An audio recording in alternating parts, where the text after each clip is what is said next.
হুজুর সাল্লাল্লাহু আলাইহি ওয়াসাল্লাম একদিন মসজিদে তাশরিফ আনলেন। আনার পর প্রথম মেম্বারে উঠা বললেন আমিন, দ্বিতীয় মেম্বারে উঠা বললেন আমিন, তৃতীয় মেম্বারে উঠাও বললেন আমিন। তখন সাহাবায়ে আজমাইনরা নামাজ শেষে জিজ্ঞেস করলেন যে এরকম তো কখনো আপনারে বলতে শুনি নাই, কি কারণে বললেন?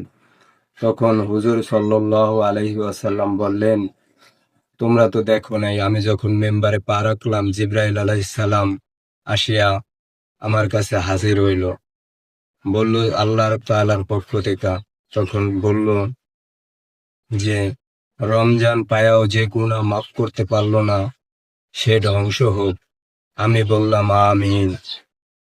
আবার জিব্রাইল আলাইহিস সালাম মা বাবা দুইজনকে জিন্দা পেয়ে যারা খেজমত কইরা জান্নাত কামাই করতে পারলো না দুনিয়াতে, তারা ধ্বংস হোক।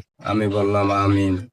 তারপরে বলল যে মোহাম্মদুর রাসূলুল্লাহ সাল্লাল্লাহু আলাইহি সাল্লাম যে না বলবে আপনার নাম শুনে সে ধ্বংস। আমি বললাম আমিন।